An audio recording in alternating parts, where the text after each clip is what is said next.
Homer Simpson awoke with a groan, his head pounding, as if he'd guzzled too many Duff beers and tumbled down the stairs of Moe's Tavern. But this wasn't the dull throb of a hangover. This pain was alive, clawing at every nerve in his body.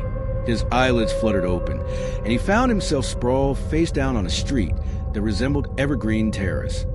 Yet was warped wrong, like a memory twisted through a shattered mirror. The asphalt beneath him burned with an unnatural heat, sticking to his skin like thick, molten tar.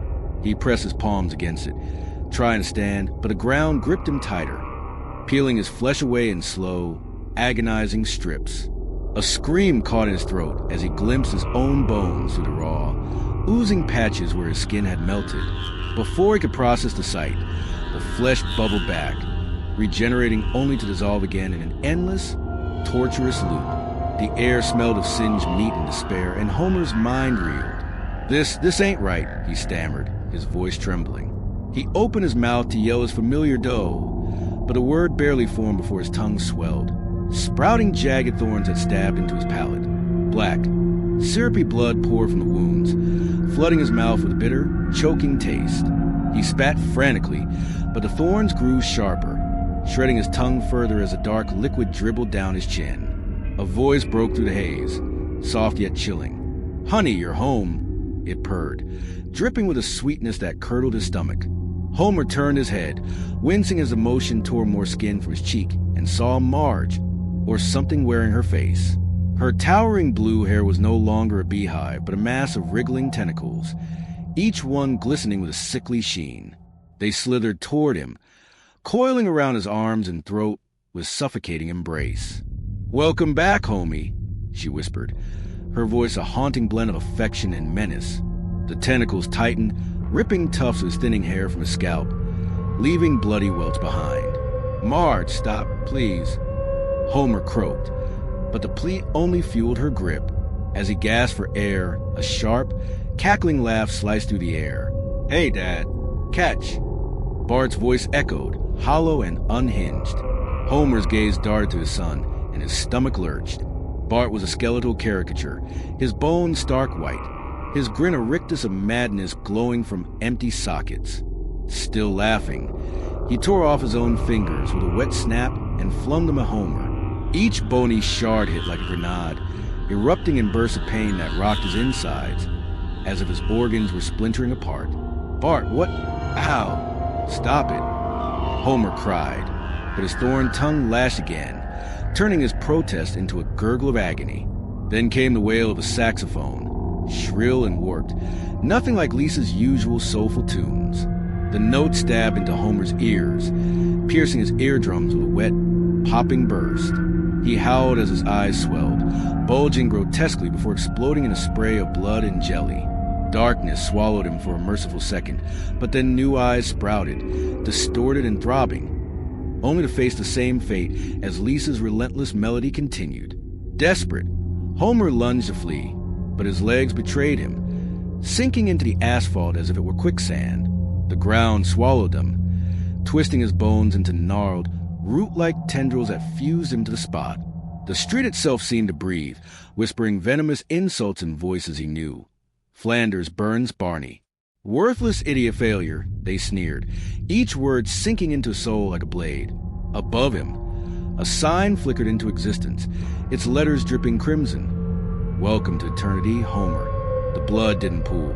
It writhed, morphing into countless tiny spiders that skittered down onto his face. Their needle-like legs burrowed into skin, slicing and nesting as they crawled deeper.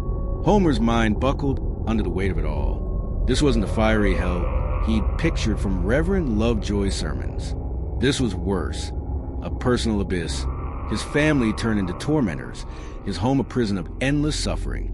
As the spiders dug in and the whispers grew deafening, one thought pierced the chaos. This was only the beginning. Homer's scream still echoed in his raw throat as the sticky streets of his infernal Springfield shuddered beneath him. Suddenly, the ground split open and unseen hands, cold, clammy, and impossibly strong, clamped around his ankles, dragging him downward. He clawed at the asphalt, fingernails snapping off like brittle twigs, but resistance was futile. The world blurred into darkness, then snapped into focus as he landed with a wet thud in a cavernous chamber.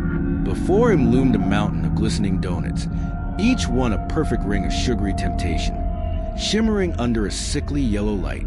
"Oh, sweet, merciful donuts," Homer rasped, his thorn-riddled tongue throbbing as he crawled toward them. This was salvation, a glimmer of joy in this nightmare. He seized the nearest one, its pink frosting dripping like melted wax, and took a ravenous bite, but the sweetness dissolved into horror. The donut squirmed in his mouth, disintegrating into a writhing mass of pink larvae, their tiny bodies pulsing as they burrowed down his throat. He gagged, clutching his neck, but they kept coming, slithering deeper until his stomach churned with their frantic movement. A searing pain erupted inside him, and with a retching heave, he vomited onto the ground. But it wasn't bile that spilled out. It was dozens of miniature Homers, each no bigger than a thumb, their tiny voices shrieking "Doh!" in a maddening chorus. They splattered against the floor, dissolving into a sizzling puddle of acid that burned his bare feet, sending tendrils of smoke curling upward. "No, no, no," he wailed, stumbling back. But the mountain of donuts trembled and shifted, its peak splitting open to reveal a gaping maw lined with jagged, sugary teeth.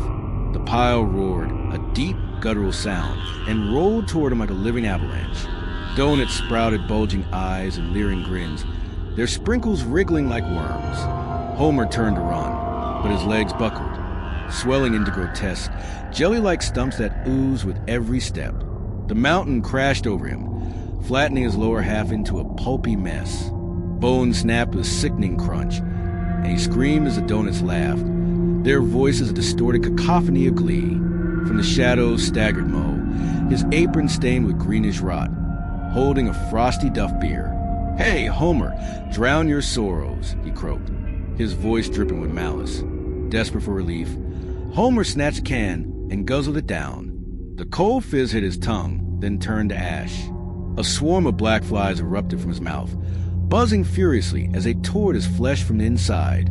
His tongue disintegrated under their gnashing mandibles, leaving a bloody stump that flailed uselessly as he choked on their wings. He collapsed, clawing at his face, pleading for an end. The cavern ceiling cracked open, grinning down at him with a jagged, toothy maw. "More, Homer, more," it bellowed, and a deluge of donuts poured forth, burying him alive. Their weight crushed his chest, forcing the air from his lungs. But death didn't come.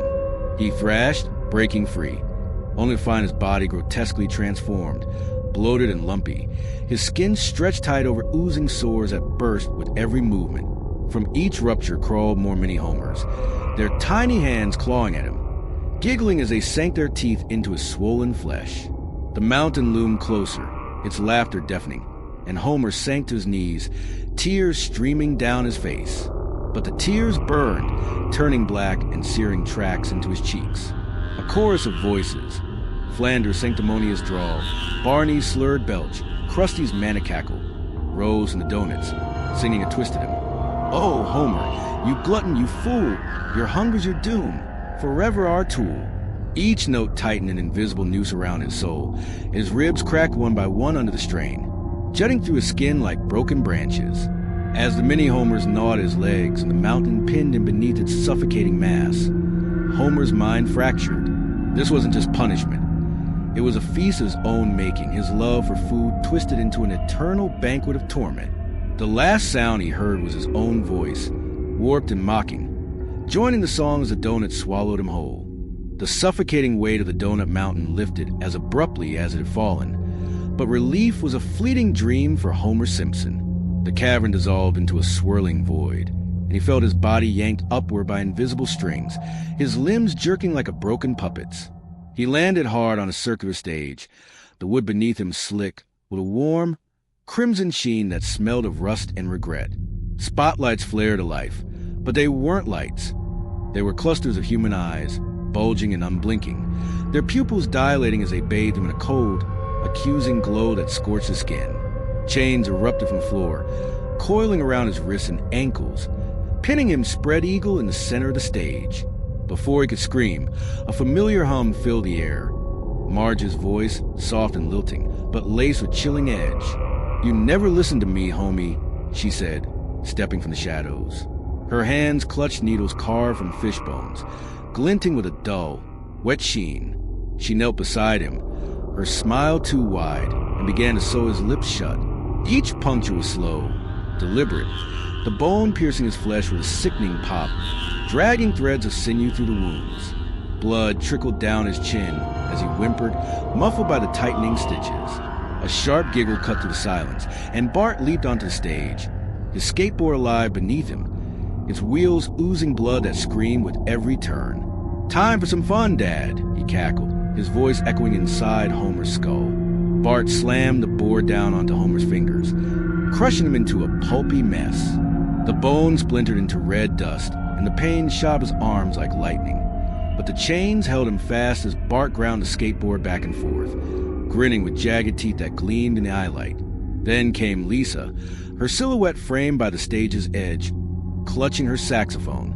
"This is for all the times you ignored me," she said, her voice flat and cold. She played a single note, and words materialized from the sound, black, wriggling worms that slithered through the air toward Homer's face. They burrowed into his eye sockets, their slimy bodies squirming as they devoured his vision. Darkness swallowed him, his muffled screams rising as the worms chewed deeper, only for his eyes to regrow, swollen and malformed, just in time for the next wave to begin. A low growl rumbled from the shadows, and Snowball too padded forward. Not the small house cat Homer knew, but hulking beast with multiple heads, each one sprouting from a sinewy neck. Its tongues, barbed and dripping with venom, lashed out, raking across Homer's face. Skin peeled away and thin, curling strips, exposing raw muscle that pulsed with every lick. "Bad kitty," he tried to yell, but the stitches tore wider, splitting his lips into a grotesque grin. The audience materialized, a grotesque gallery of Springfield's residents. Lenny's face melted into a drooping mask. Carl's hands clapped with oozing sores, and Chief Wiggum hurled tomatoes that burst into acid on impact, sizzling as they ate through Homer's chest. Their laughter was a chorus of mockery, drowning out his pleas. The stage began to spin, the chains stretching him tighter until his joints popped, threatening to tear him apart. Marge leaned close, her breath cold against his ear. "We'll do this forever, dear," she whispered, her voice a promise of endless nights. Tears welled in Homer's eyes, but they burned black, searing his cheeks and hardening into a mask. A clown's face, its painted grin cackling with Krusty's voice as it tightened, choking the air from his lungs. The theater unraveled into a void, the stage collapsing beneath him. But the torment didn't end. The voices of his family lingered, Bart's laughter, Lisa's accusations, Marge's murmurs, echoing in the darkness, promising more performances. Homer dangled in the abyss, his body a ruin of stitches, burns, and claw marks, his mind shattered by the realization that this was his eternity, a play where he was both star and victim, applauded by the ones he loved most.